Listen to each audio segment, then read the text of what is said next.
안녕하십니까, 알림이 황희두입니다. 오늘부터 날씨가 굉장히 추워진다고 합니다. 옷 따뜻하게 입고 나가시길 바라고요. 지금 황당한 소식들이 계속해서 쏟아지고 있죠. 검찰에선 정경심 교수의 형 집행정지 2차 신청을 불허한다는 소식이 전해졌습니다. 형 집행정지 심의위원회에서 연장이 불가한 것으로 의결했고 서울중앙지검장은 연장을 허가하지 않기로 결정했던 건데요. 정경심 교수 측은 최근 척추 관련 추가 수술이 필요하다며 서울중앙지검에 연장 신청을 했습니다. 하지만 불발이 돼서 결국 12월 3일까지밖에 석방이 안 된다고 합니다. 참고로 서울중앙지검장은 조국 전 장관 수사를 총괄했던 송경호라는 검사죠. 윤석열 사단의 핵심 중 한 명이고요. 물론 검찰 집단을 무조건 다 잘못됐다고 얘기하는 건 아닙니다. 이문정 검사 같은 분들도 계시죠. 최근 한국기독교교회협의회 인권상 특별상을 수상하기도 했는데 검찰 내부에서 고군분투해온 공로를 인정받은 겁니다. 그래서 이문정 검사는 씩씩하게 계속 가보겠다 이런 입장을 전하기도 했는데요. 해당 소식을 접한 시민들도 이문정 검사 같은 사람만 수십 명이 있으면 검찰공화국 같은 소리는 안 들을 텐데 힘내길 바란다. 끝까지 견뎌주길 바란다. 바른 검찰 만들어주시길 바란다. 이런 응원의 목소리를 이어가고 있습니다.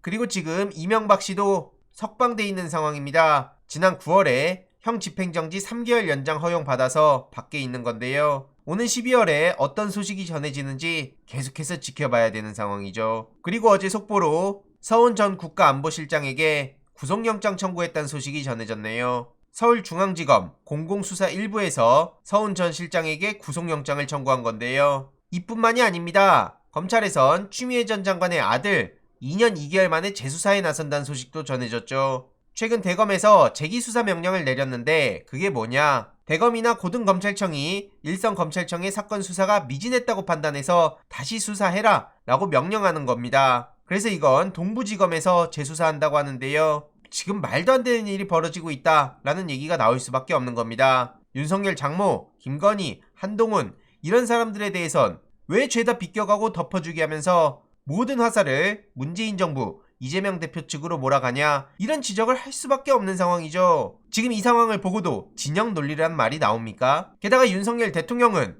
아예 노골적으로 노조랑 본인이 싸우고 있습니다. 강성노조 타령하면서 정말 심각한 문제라 그러고 18년 만에 업무 개시 명령을 내리더니 불법과는 타협이 없다. 경제를 볼모로 삼는 건 어떤 명분도 정당성도 없다. 이런 입장을 전하고 있는데 국민들을 볼모로 삼는 윤석열 대통령은 뭡니까? 그리고 본인이 입으로 경제를 운운할 자격이 있습니까? 이후로 추경호, 한동훈, 원희룡 등 합동성명을 내면서 법과 원칙 타령하고 있는데요. 이에 노동계는 즉각 반발했죠. 화물연대는 명령 무효 가처분 신청 등 법적 대응도 고려하고 있는 상황이고요. 어제 경찰에선 15명을 입건했다는 소식도 전해졌습니다. 불법 행위를 옹호한다는 의미가 아니고요. 그저 저렇게 법과 원칙 운운하고 불법과의 타협 없다 이런 얘기만 하면서 정작 중요한 협상에는 나서지도 않는 게 가장 심각한 문제라는 겁니다. 이에 화물연대에선 반헌법적이라고 비판하고 나서기도 했는데요. 쉽게 말해 안전운임제는 최소한의 생활을 유지해주는 유일한 제도라는 건데 이걸 당장 폐지하면 생활이 어려워진다는 겁니다.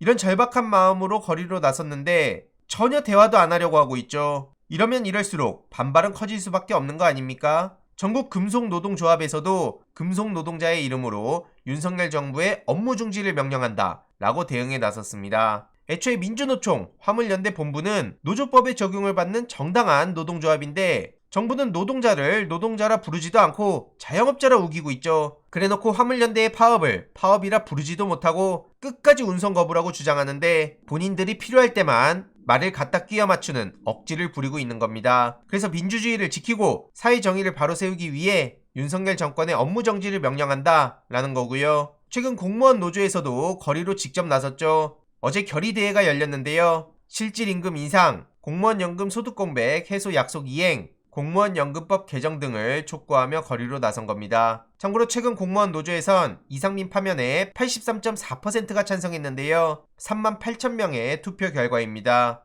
이해로도 정부를 향해 거듭된 대화를 요구하고 있지만 전혀 들을 생각도 없어 보이죠. 오히려 저렇게 법 안 지키면 어떤 고통 따르는지 보여주겠다. 그러면서 최근 더 탐사를 비판하고 나서기도 했는데요. 그럼 당연히 윤석열 본부장부터 주변인들에 대해선 어떻게 대응할 거냐? 그들의 불법 행위는 왜 나 몰라라 하냐? 법도 선택적이냐? 이렇게 되치기가 될 수밖에 없는 겁니다. 그냥 셀프 디스하는 거나 마찬가지고요.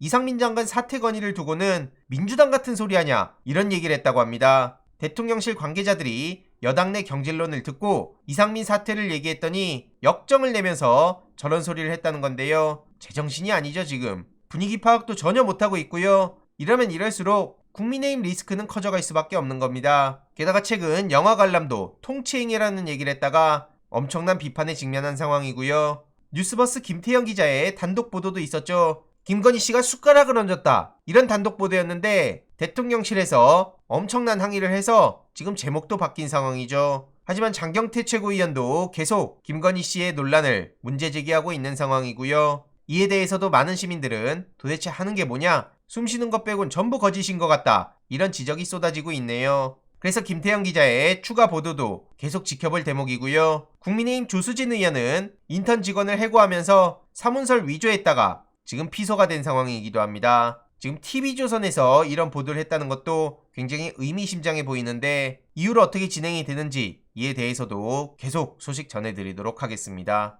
이번 내용도 유익했다면 구독, 좋아요, 알림 설정, 멤버십 가입 정말 큰 힘이 된다는 점 말씀드리고 싶습니다. 주위에 널리 공유 부탁드립니다.